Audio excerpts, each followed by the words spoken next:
하겠습니다. 우리 한번 여러분 옆에 계신 분들 계시면 사람 눈빛으로 인사 나누셨으면 좋겠습니다. 할렐루야, 반갑습니다. 반갑습니다. 축복합니다. 제가 한번 기도하겠습니다. 하나님 아버지, 감사합니다. 오늘 또 우리를 주님 앞에 예배 자리에 불러주시고 또 예배를 통해 우리에게 주시는 생명의 말씀, 하나님의 그 음성을 듣게 하시니 감사합니다. 부족한 종의 입술은 주님의 말씀을 대언할 자격도 능력도 없지만 순종하는 마음으로 쓰사오니 주님께서 거두어 주시고 사용해 주셔서 하나님이 기뻐하시는 말씀만이 증거될 수 있도록 주의 영이 이 시간 인도하여 주옵소서. 감사드리며 예수 그리스도 이름으로 기도하옵나이다. 아멘. 저희의 죄를 사하여 주옵소서라는 제목으로 말씀드립니다. 어떤 목사님께서 하시는 그 말씀 중에 기억이 나는 내용이 있어서 여러분들에게 전해드립니다. 그 목사님 교회에는 별명이 특이한 그런 자매님이 한 분 계셨답니다. 그 자매님은요, 어디를 가든지 누구를 만나든지 저는 주님 없이는 살 수 없어요. 저는 주님 없이는 못 살아요. 이런 말을 늘 입에 달고 다녔답니다. 그래서 이 교회에서 이 자매님의 별명이 뭐였냐면요, 주님 없이는 못 사는 자매. 이게 그 자매님의 별명이었다고 합니다. 정말 주님의 사랑을 뜨겁게 체험하고 또 예수님의 십자가의 그 비밀, 그 은혜를 정말 깊이 깨닫고 나니까는 정말 그가 입을 열 때마다 나는 주님 없이는 살 수 없어요. 이 말이 늘 그녀의 고백이 될 수밖에 없었다는 거죠.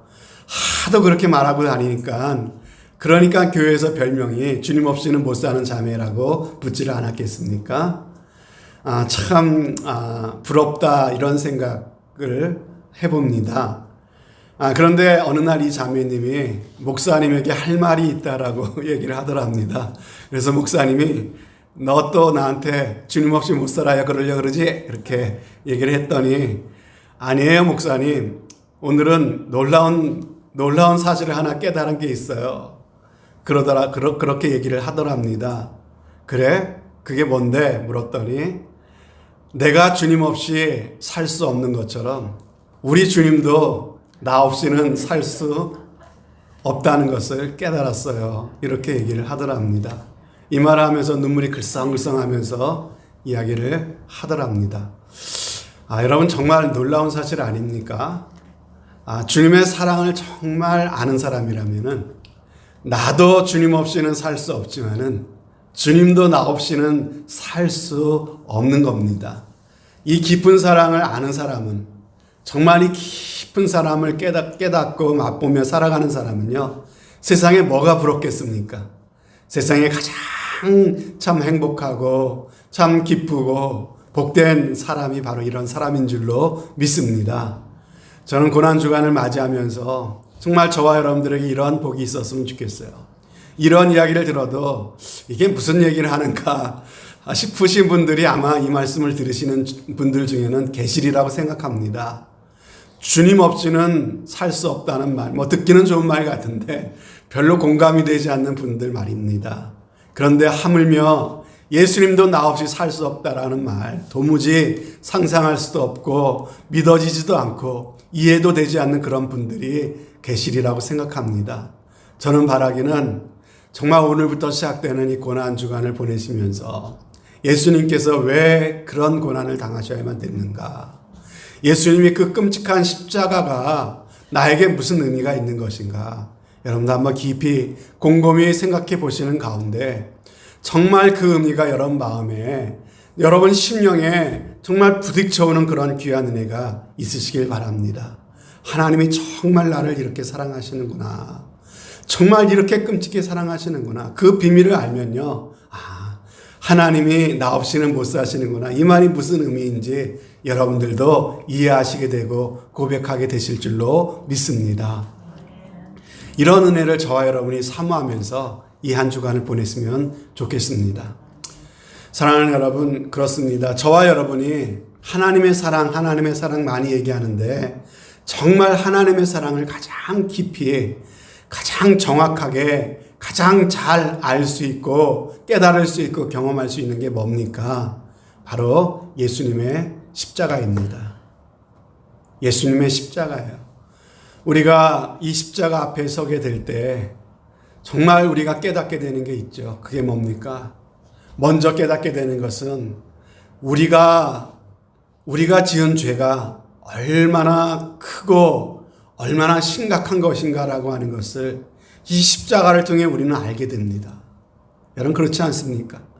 우리가 지은 죄가 얼마나 심각한 것이기에 하나님의 아들이신 예수님께서 이 지경이 되셔야 되는 것입니까? 그렇죠?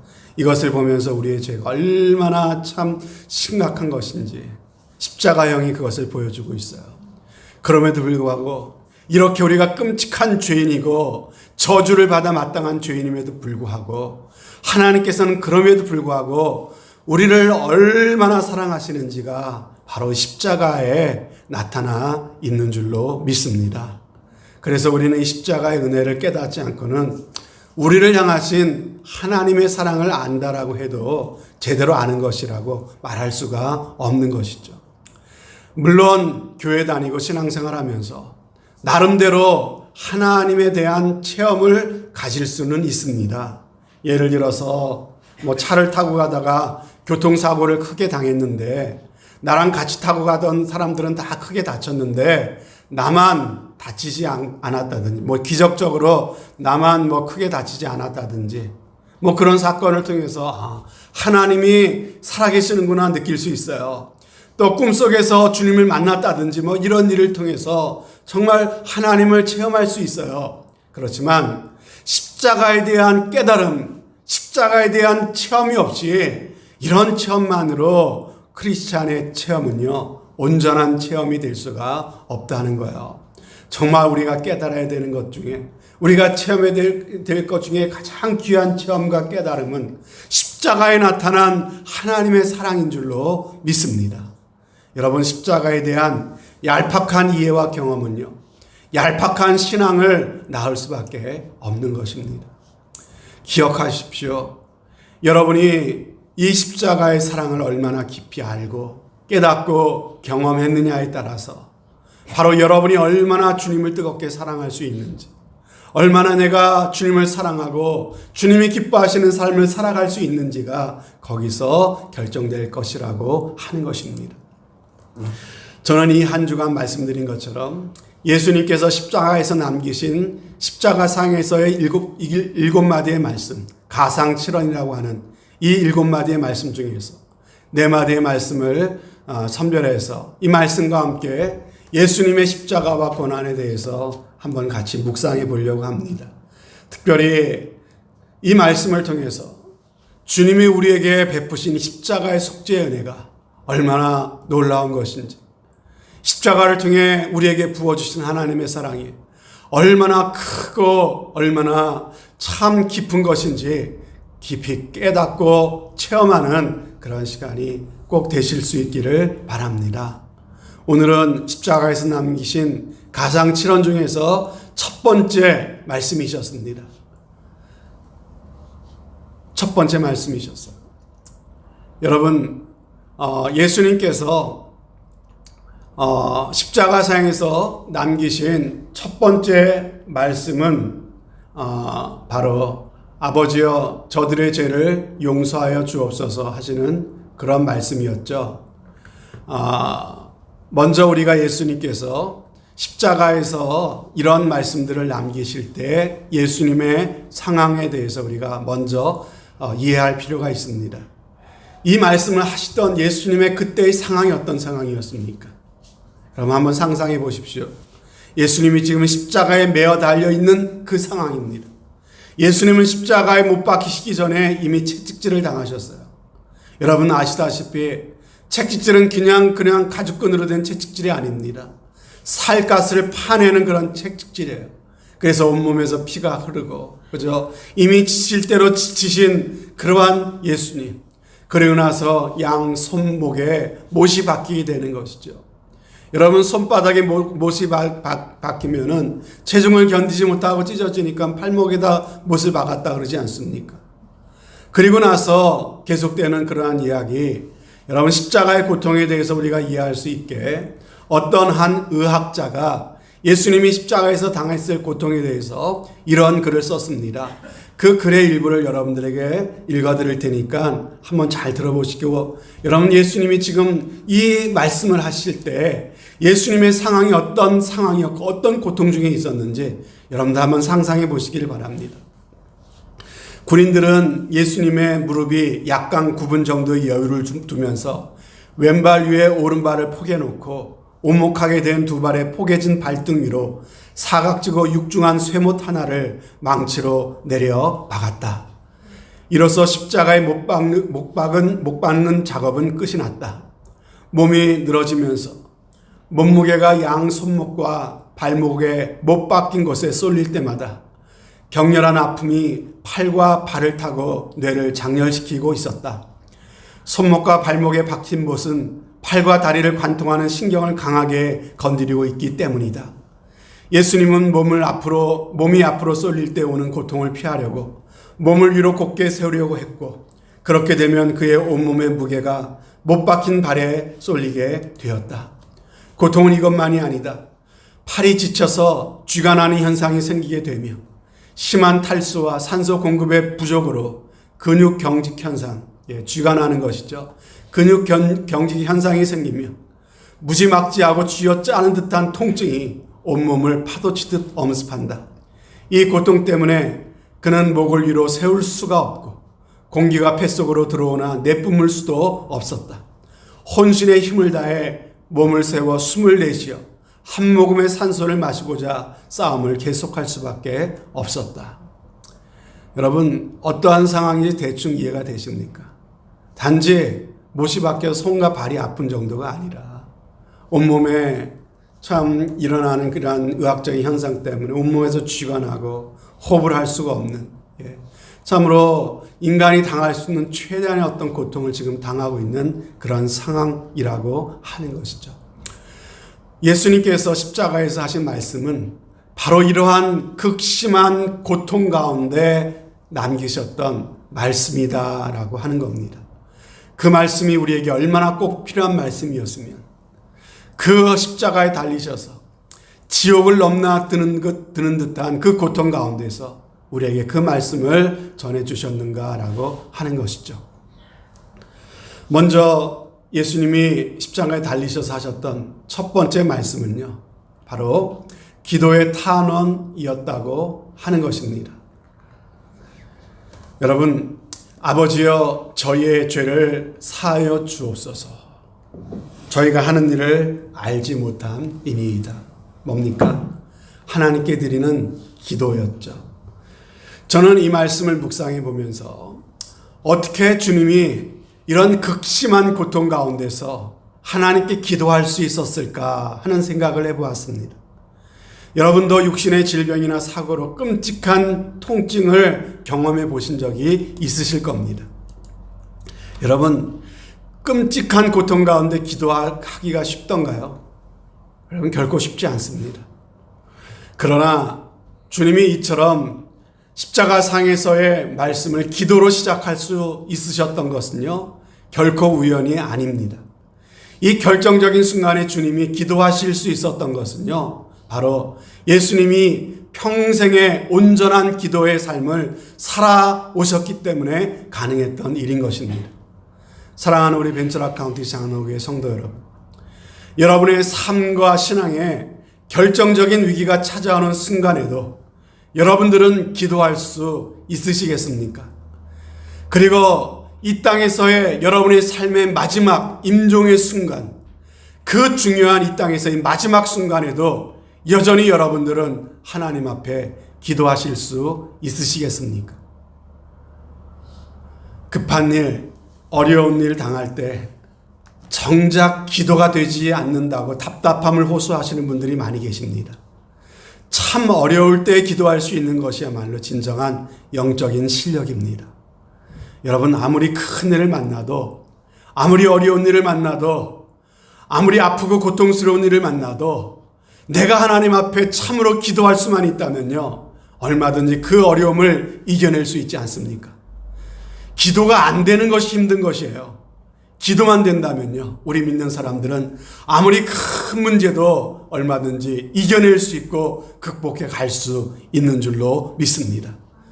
그렇다고 여러분, 평소에 기도하지 않던 사람이 어려울 때 갑자기 기도가 되는 것이 아니라는 거예요. 평소에 기도가 안 되니까 어려울 때 기도가 되지 않아 답답한 겁니다. 여러분, 내 힘으로는 어떻게 할 수 없는 그런 상황을 만났는데 기도마저 되지 않는 그런 상황이라면요, 이것처럼 답답할 일이 없다고 하는 거예요. 그러므로 우리 하나님께서는 그분의 사랑받는 자녀된 저와 여러분들이 정말 우리의 삶 가운데 만나는 가장 힘들고 아프고 고통스러운 그 순간에 기도할 수 있는 사람이 되기를 원하시고 계십니다. 이것은 우리가 그저 한두 번 형식적으로 기도하는 삶을 산다고 그렇게 되어지는 것이 아니라는 것이에요. 여러분, 정말로 우리가 살면서 기도하는 삶을 살아가고자 애를 쓰고 몸부림치며 살아가는 사람들만이 정말 기도가 필요한 그 순간에 하나님을 찾을 수 있고 하나님 앞에 진실로 기도할 수 있는 그런 사람이 될 수 있는 줄로 믿습니다. 그러므로 여러분, 기도하기가 어렵다고 하지 마시고요, 기도하는 일에 여러분 포기하지 마시고 계속해서 기도하는 일에 시간과 노력과 정성을 기울여 주시기를 바랍니다. 여러분, 그리스도인의 삶은 기도하는 삶이에요. 기도하는 삶과 그리스도인의 삶은 뗄래야 뗄 수가 없는 것입니다. 기도가 죽어있는 삶은요, 그리스도인으로서 살았으나 살았다고 말할 수 없는 그런 죽은 삶이라고 할 수밖에 없는 것이에요. 여러분, 우리가 기도하기 위해서 포기하지 않고 우리가 기도하려고 애를 쓴다면 하나님께서 반드시 그러한 사람과 함께 하실 것이고요, 성령님을 통해서 그러한 사람들을 기도의 은혜로 하나님께서 인도해 주실 것입니다. 그래서 정말 급한 상황, 정말 아프고 정말 힘든 가장 필요한 순간에 하나님께 기도할 수 있는 사람이 되게 하실 것입니다. 그리고 언젠가 오겠죠.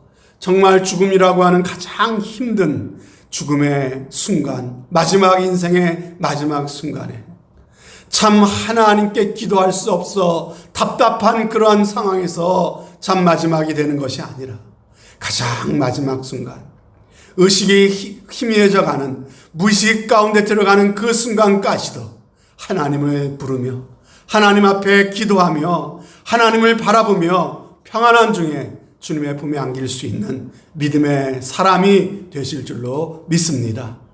정말 저와 여러분들이 그러한 사람이 되었으면 좋겠어요. 예수님께서 십자가에 남기신 그 아픔 가운데 드렸던 그 기도의 모습을 통해서 하나님께서는 저와 여러분들이 그러한 사람이 되기를 원하신다고 말씀하고 계십니다.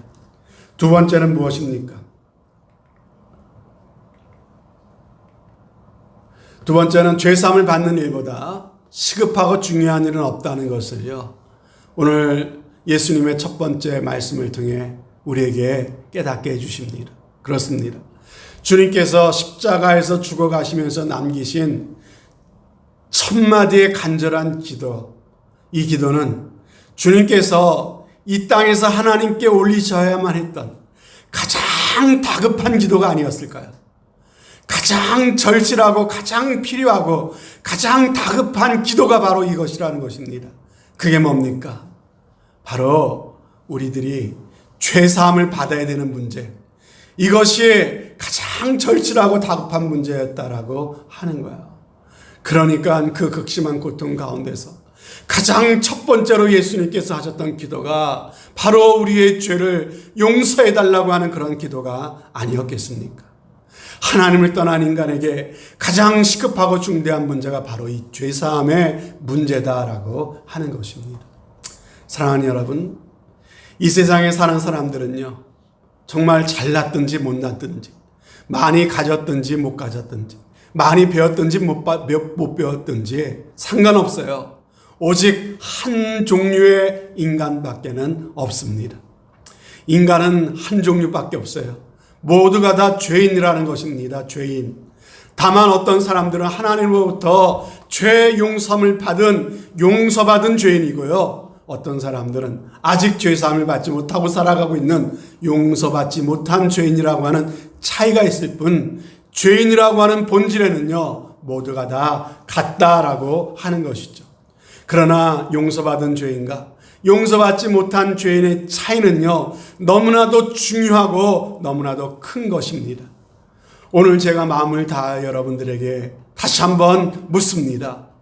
여러분은 당신은 참으로 죄의 용서함 받으셨습니까? 용서받은 죄인이십니까?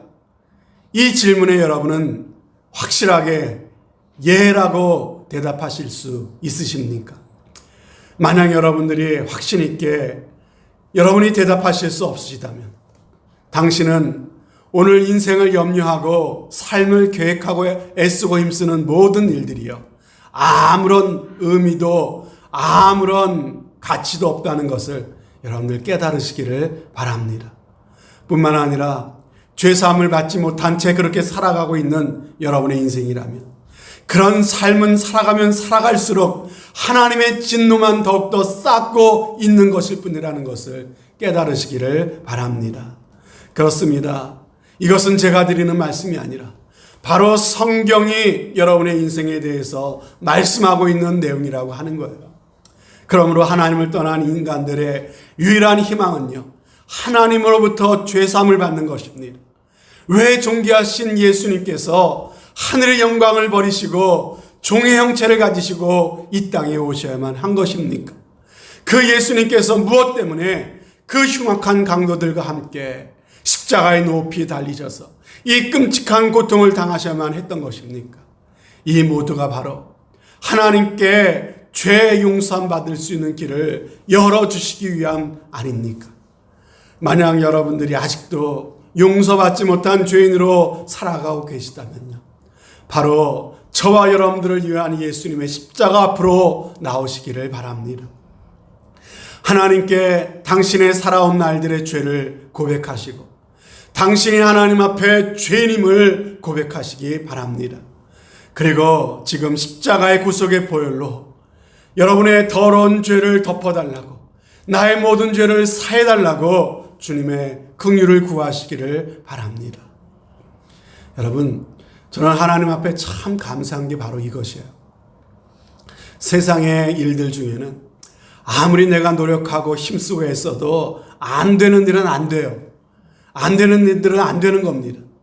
그런데 하나님께 용서받는 일, 우리의 모든 죄 용서함을 받고 하나님으로부터 구원을 얻는 일은요 누구나 회개하고 누구나 주님께 나아가기만 하면 내가 어떠한 잘못을 저질렀든지 간에 내가 어떠한 죄를 지었든지 간에 하나님께서 묻지 않으시고 다 받아주시고 다 용서해 주시고 다 은혜를 베풀어 주신다는 사실입니다. 이것이 저는 너무나 하나님 앞에 감사한 거예요. 여러분 지금 우리의 죄사함을 위해 간구하고 계시는 예수님이 십자가에 못 박혀 계시다는 사실을 여러분 주목해 보시기를 바랍니다. 주님은 원래 죄가 없으신 분이셨습니다. 하지만 우리의 죄를 대신 짊어지시고 십자가의 형벌을 받고 계신다고 성경은 말씀하시잖아요. 그가 찔림은 우리의 허물을 인하며 그가 상함은 우리의 죄악을 인함이라.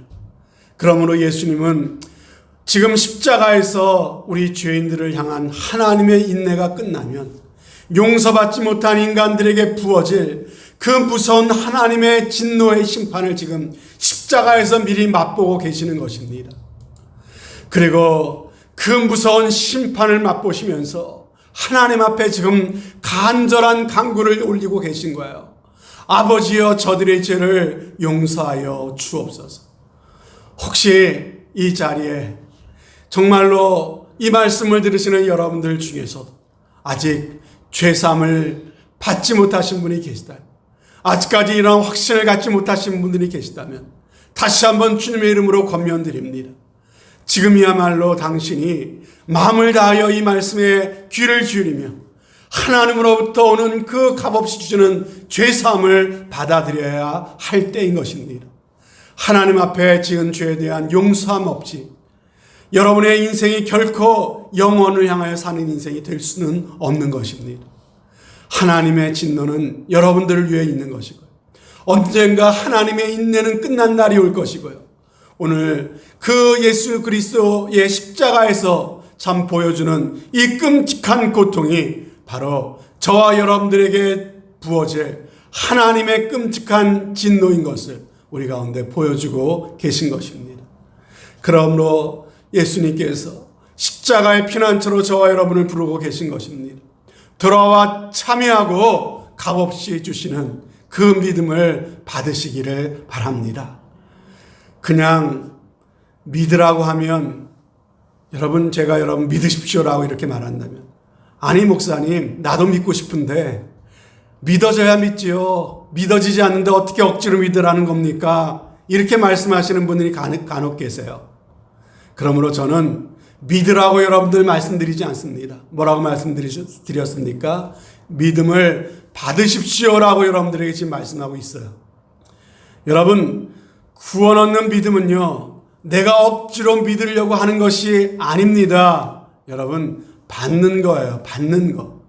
거절하지 않는 거고요. 거부하지 않는 것이고요. 하나님께서 값없이 예수님을 통해 값없이 주시는 영생의 선물을 내가 거절하지 않고 받아들이기는 것입니다. 이게 믿음입니다.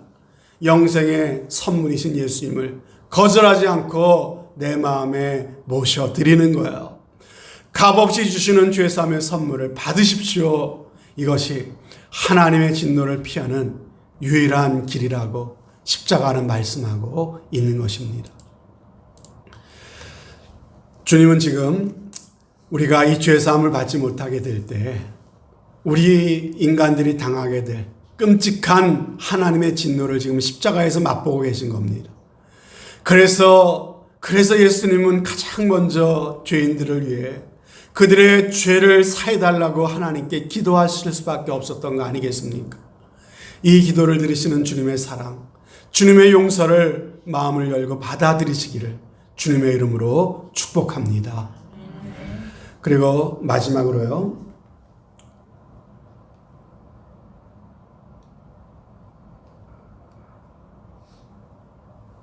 마지막으로 예수님의 이 기도는 응답받는 기도였다는 겁니다. 응답받는 기도.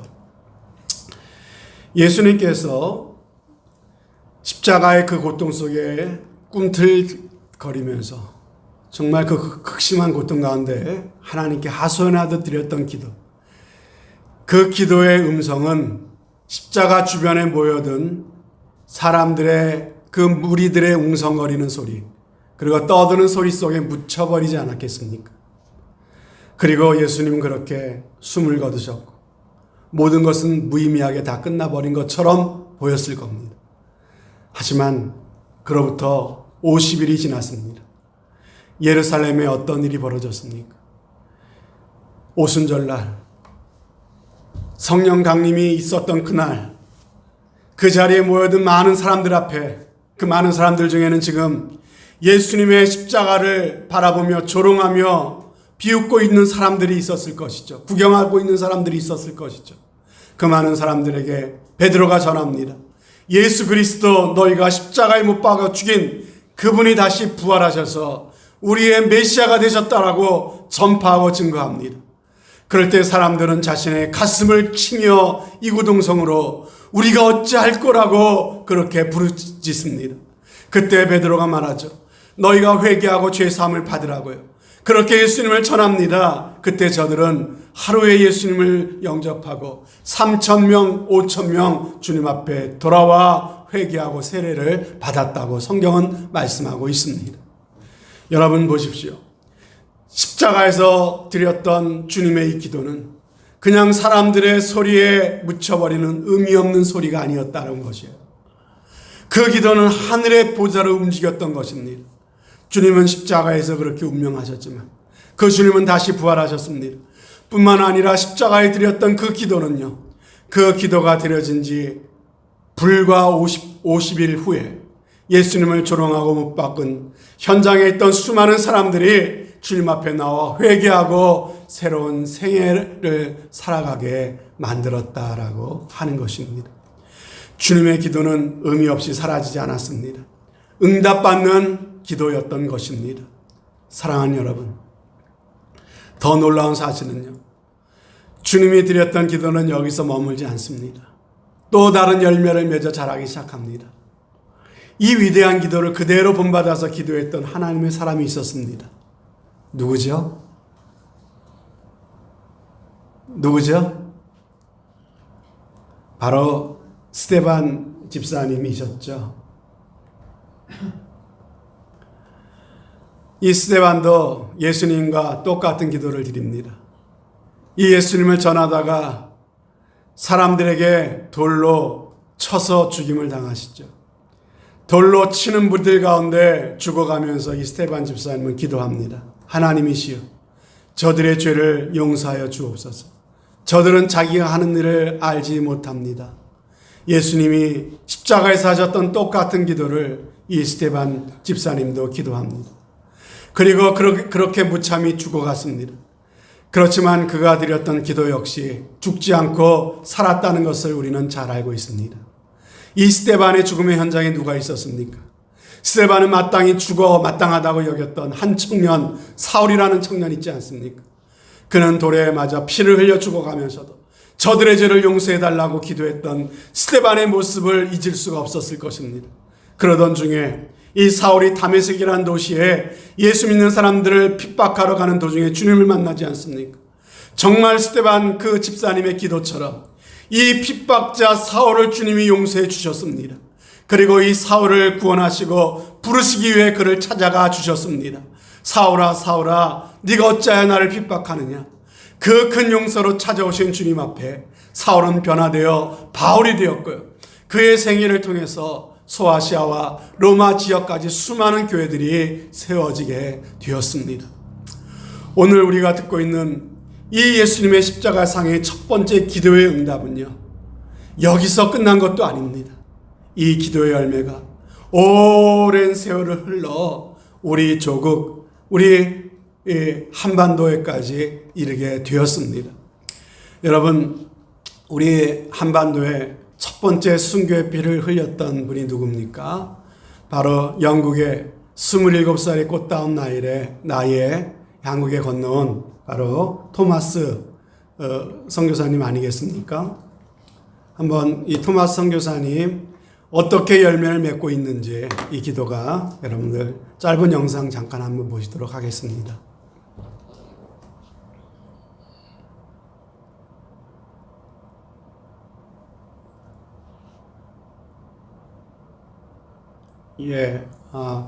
이 토마스 선교사님이 중국어 가 계셨다가 거기서 한국말을 배웁니다. 통역관으로 제너럴 셔먼호라고 하는 영국의 상선을 타고 1863년 중국 계속 보시기 선교사로 바랍니다. 파송받아 상하이에 도착한 토마스. 그러나 임신 중이었던 아내는 얼마 뒤 유산을 한 후 세상을 떠났습니다. 그 후 2년 뒤 말할 수 없는 슬픔과 상실감을 딛고 26살의 젊은 나이에 예수를 전하면 참수를 당한다는 위험과 고통의 땅 조선으로 향했습니다. 1866년 제너럴 셔먼호를 타고 평양 대동강에 도착하지만 외세를 배격하던 군인에 의해 배는 불에 붙어 타올랐습니다.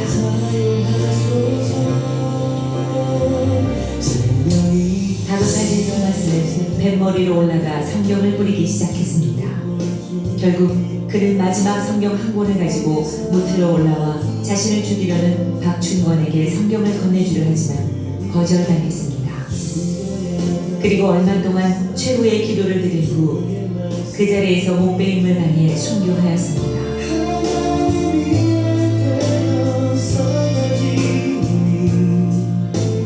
토마스는 순교하기 전 12살의 최치량에게 성경 3권을 주었습니다. 그러나 겁이 난 최치량은 이것을 평양 영무주사 박영식에게 건네주었고 박영식은 이 성경 3권을 가져가 자기 집에 도배를 하였습니다. 훗날 최치량은 박영식의 집을 구입해 여관으로 사용하였는데 선교사 마텟과 그레함 리가 복음을 전하기 위해 평양에 찾아와 최치량의 여관에 머물렀습니다. 얼마 후 최치량은 마텟으로부터 세례를 받게 되고 성경을 찢어 도배하던 박영식도 감동을 받아 예수를 믿게 되었습니다. 결국 그의 집이 예배처소로 쓰이게 되었는데 이것이 바로 평양 최초의 교회인 널다리골 교회입니다. 토마스를 죽인 박충권은 널다리골 교회의 종소리를 들을 때마다 괴로움을 견딜 수 없어 마펫을 찾아 참여를 하고 예수를 믿고 영주교회의 영수가 되어 평양 땅 부흥에 헌신하였습니다. 널다리골 교회는 성장하여 장대제 교회가 되고 이후 그 터 위에 더욱 큰 교회를 지었는데 그것이 바로 1907년 놀라운 평양 대부흥운동이 일어난 장대현 교회입니다. 1866년 대동강에서 순교한 한국 최초의 개신교 순교자 로버트 토머스. 복음을 알지 못하는 조선인들을 향해 뜨거운 사랑과 열정을 가졌던 사람. 죽음을 두려워하지 않고 담대히 예수를 전했던 사람. 하나님께서 결코 자신의 죽음을 헛되이 하지 않을 것임을 믿고 기쁨으로 순교한 사람. 그야말로 진정한 예수의 사람, 진실한 크리스찬이었습니다. 오늘 우리도 그와 같은 믿음을 갖게 하소서. 나는 크리스찬입니다. 우리는 크리스찬입니다. 그가 가져온 성경을 전달하려고 하자 거절당하고 하나님 앞에 기도했다라고 하는 것이 박충권이라고 하는 사람의 증언입니다. 후에 여기 영주교회라고 나와 있는데 더 정확하게는 안주교회입니다. 안주교회. 그런데 그가 마지막으로 기도했다라고 했는데 어떤 기도를 했을까 생각해 봤습니다. 처형당하기 전에 어떤 기도를 했을까?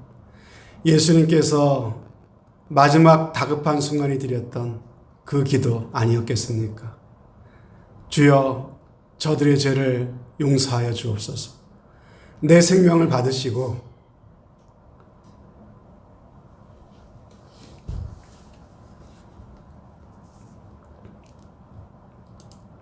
이 땅의 수많은 생명들을 구원하여 주옵소서. 대동강변에서 드렸던 이 선교사님의 기도는 의미 없는 기도처럼 보였습니다. 그냥 그렇게 끝나버린 것 같았습니다. 하지만 이 영상에서 보셨듯이 이 기도는 땅에 떨어지지 않았습니다. 그 순교의 기도, 저들을 용서해달라는 간절한 기도는 오늘날 한국교회를 있게 했습니다. 그리고 저와 여러분들을 있게 한 것입니다. 여러분, 예수님께서 십자가에서 드리셨던 이 기도는 참으로 능력 있는 기도였습니다. 가장 힘든 순간, 가장 고통스러운 순간, 가장 절실한 순간 하나님께 드렸던 이 짧은 한마디의 기도는 가장 능력 있는 기도였는 줄로 믿습니다. 이 기도는 저주를 축복으로 바꾸어주는 기도였습니다. 이 기도는 악을 선으로 바꾸는 기도였습니다. 이 기도는 미움을 사랑으로 바꾸는 기도였습니다. 예수님의 이 기도를 저와 여러분, 바로 나의 기도로 붙드시는 은혜가 있으시기를 바랍니다. 여러분 중에 참 오랜 기간 동안 남편 때문에 고통받고 계시는 아내분들 계십니까?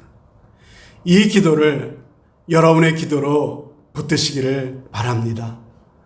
사랑하는 자녀들을 놓고 오늘도 눈물로 기도하고 계시는 부모님들, 낙심하지 말고 이 기도를 붙드시기를 바랍니다. 그것뿐만 아니라 나를 미워하고 싫어하는 사람들이 있다면요, 이 기도를 붙드시기를 바랍니다. 내 마음을 꽁꽁 묶고 있는 미움의 사슬들이 풀려지는 경험을 하게 될 줄로 믿습니다.